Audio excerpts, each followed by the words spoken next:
간혹 소설이나 영화 같은 것을 보게 되면 이러한 내용들이 있습니다.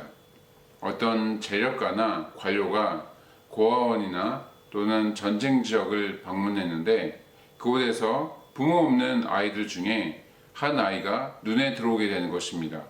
그래서 자신의 집으로 데리고 와서 입양을 하는 것이지요.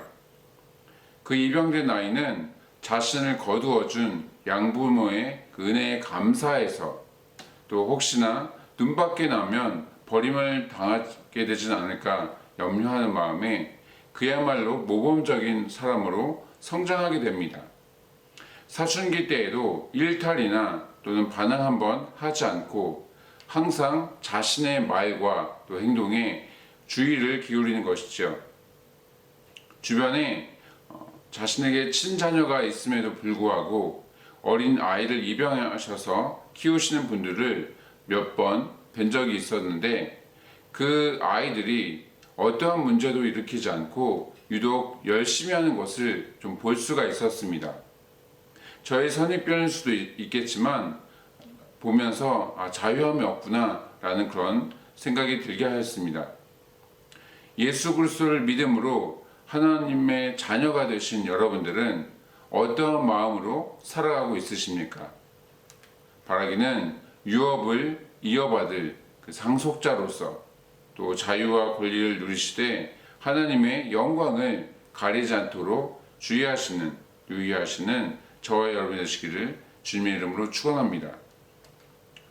사도 바울은 오늘 본문에서 율법을 좀 더 특별하게 소개하고 있습니다. 후견인과 또는 청지기로 비유하는 것이죠. 이것은 당시 로마서의 문화가 반영된 것입니다.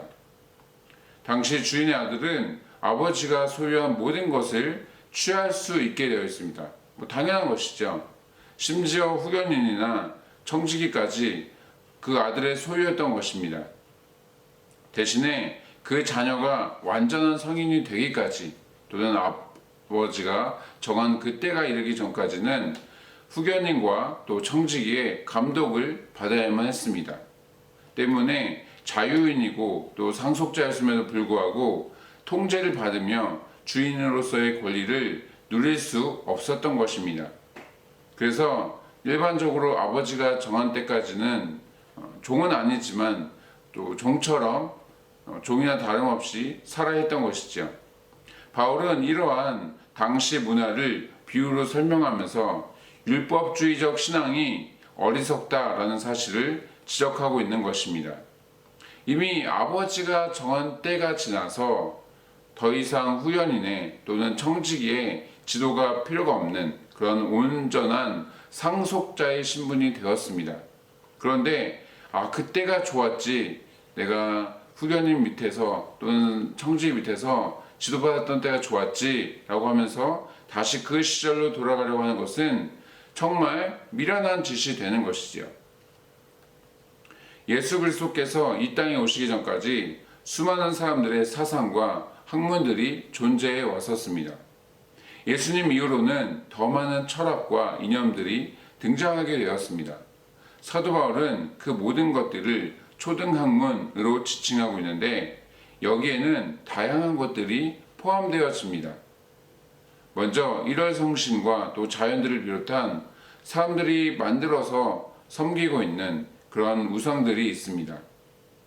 각 나라와 민족들마다 정해놓은 어떤 법령, 규칙 등도 있죠.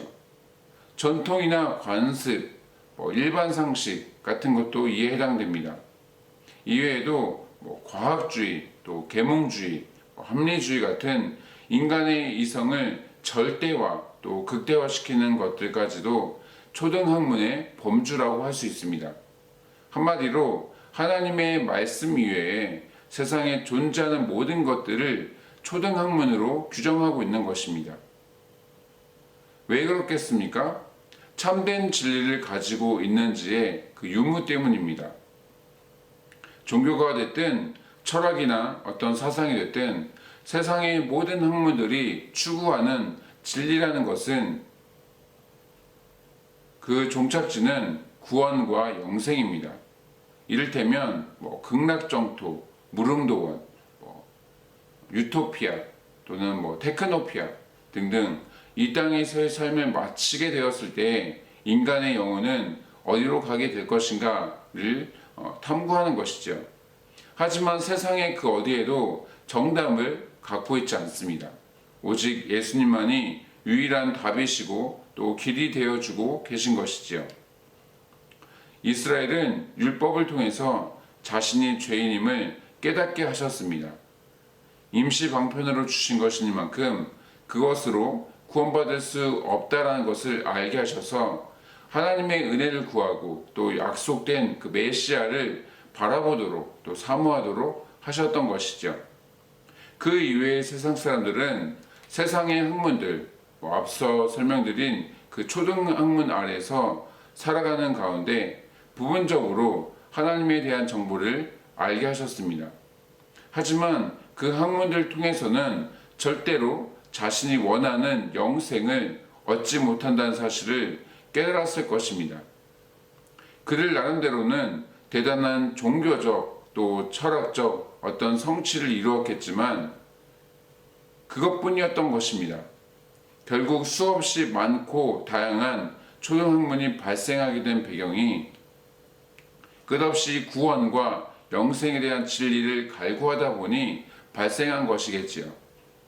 그런 불편하고 불안한 인생을 살아가게 하시던 가운데 하나님의 때가 이르렀을 때 예수 그리스도를 보내주신 것입니다.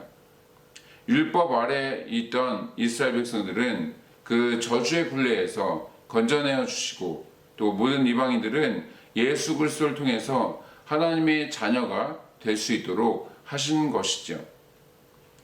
성경에 기록되어져 있는 대로 누구든지 예수를 내 삶의 주인, 구원자로 시인하면 그 안에 성령이 거하게 됩니다. 그때부터는 소위 말해 성령께서 내주하게 되시는 것이죠. 그것은 다시 말해 우리의 신분이 노예나 또는 종에서 하나님의 아들로 옮겨졌다라는 것을 의미합니다. 그러니까 예수님께서 승천하시며 약속하신 그 보혜사 성령은 우리로 하여금 하나님의 일을 할 수 있게끔 그것을 도우신 역할도 있으시지만 우선적으로는 그리스도를 믿음으로 구원받은 자들의 삶을 변화시키기 위함이셨다라는 것입니다. 모든 신자들로 하여금 말씀대로 살아갈 수 있도록 도우시고 또 기쁨과 소망을 주시고 각종 은사들을 주시는 가운데 그리스도의 장성한 분량에 이를 수 있도록 성령의 열매들을 맺게 하시는 것이죠. 전문용어로 성화라고 하는 예수 그리스도의 속죄를 통해서 우리에게 주어진 구원을 날마다 이루어갈 수 있도록 거룩해 하시는 것입니다. 그러니까 우리의 구원은 예수 그리스도의 죽으심으로 단번에 이루어졌고 또 성령님을 통해서 계속해서 완성시켜 나가는 것이죠. 이와 같은 원리로 본질상 진노의 자식이었던 영원한 형벌을 받을 수밖에 없었던 그 갈라디아 성도들은 예수 그리스도를 믿음으로 새롭게 되고 또 새 생명을 얻을 수 있게 되었습니다. 최종 종착지가 멸망에서 구원으로 지옥에서 천국으로 바뀌어지게 된 것이죠. 또한 세상의 모든 사상과 이념으로부터 자유케 되어지고 또 성령의 역사심을 경험할 수 있게 된 것입니다. 그러면 날마다 성령의 도우심을 힘입어서 그리스도의 장성한 분량에 이를 수 있게 헌신해야 할 것입니다. 게다가 인격적으로 하나님과의 깊은 친밀감을 쌓고 있었던 상황이었기 때문에 그 어떤 말과 규범으로도 얽매일 필요가 없었던 것입니다. 말씀 안에서 또 믿음 안에서 하나님께서 인도하여 주신 대로 나아가면 되는 것이었죠. 그럼에도 불구하고 거짓 교사들의 가르침에 현혹되어서 초등학문의 지배를 받으려 했던 것입니다. 자유인의 신분이 되었음에도 노예나 종의 상태로 되돌아가려 했던 것이죠. 이것은 무엇을 의미하는 것이겠습니까? 그만큼 율법주의의 영향이 강력하다라는 것입니다. 믿음으로 의롭게 되고 구원받게 된다는 사실이 왠지 모르게 부족하다 생각되어졌기 때문에 무언가를 더 하고자 하는 그런 마음이 생기게 되었던 것이죠. 하지만 그 모든 것은 사단의 속임인 동시에 자신의 의를 드러내고자 하는 어떤 죄된 본성에서 나온 것임을 기억하시기 바랍니다. 말씀을 마치겠습니다. 우리는 예수님을 믿는 그 순간부터 성령께서 내주하시게 되었고 덕분에 여호와 하나님을 아바 아버지라 부를 수 있게 되었습니다. 자신이 섬기는 신을 향해서 아버지라고 부른다? 타 종교와 이념에서는 절대로 찾아볼 수도 없고 또 생각조차 할 수 없는 개념입니다. 물론 일종의 종교나 다름없는 북한의 주체 사상에서는 김일성을 아바이 수령동지로 부르기도 합니다만 그 사상은 기독교 교리와 성경의 것을 그대로 차용한 것이기에 열애시켜야 하는 것이죠. 어찌됐든 하나님 말씀대로 살아가시기 위해 애쓰는 것은 분명 우리가 본받을 만한 부분이지만 부족하고 연약한 점을 바라보면서 스스로를 정죄하거나 또는 한심하게 생각하지 마시기 바랍니다. 오직 믿음으로 우리를 의롭게 하시고 또 구원하여 주시는 하나님의 은혜만 기억하시기 바랍니다. 그렇게 해서 세상의 그 어떤 불화살 같은 공격에도 흔들리지 않고 날마다 믿음으로 승리하시는 저와 여러분이 되시기를 주님의 이름으로 축복합니다. 이 시간 구국 기도문을 읽으며 나라와 민족을 위해서 또 베트남 땅을 위해서 그리고 교회와 또 모든 성도를 위해서 여러분 자신을 위해서 함께 기도하기를 원합니다. 이 시간 구국 기도문으로 함께 기도하며 나가시겠습니다. 코로나 사태 속에서도 신실하신 하나님을 더욱 신뢰하게 해 주시옵소서. 이 모든 상황을 믿음으로 버티고 인내하며 회복을 경험케 해 주시옵소서. 코로나 재난으로부터 모든 성도들을 눈동자처럼 지켜 보호해 주시옵소서. 코로나19가 베트남과 대한민국과 세계에서 속히 지나가게 해 주시옵소서. 모든 가족과 함께 마음과 정성을 다해 하나님께 예배드리게 해 주시옵소서. 모든 성도가 경선에서 회개하고 또 의로운 삶의 열매를 맺게 해 주시옵소서. 교회의 생명사역을 적극 추진할 수 있는 여건을 속히 허락해 주시옵소서. 성도들이 처한 모든 혼란과 어려움 가운데 피할 길을 허락해 주시옵소서. 성도들의 생업과 삶의 터전을 지켜주시고 결코 좌절하지 않게 해 주시옵소서. 이 땅에 확산되고 있는 코로나를 막아주시고 완전히 종식시켜 주시옵소서. 존귀하신 예수 그리스도의 이름으로 기를 줍나이다. 아멘. 시간 계속해서 나라와 민족을 위해 또 교회와 어려움 가운데 있는 성도들을 위해 그리고 여러분 각자의 기도 제목을 가지고 함께 기도하도록 하시겠습니다.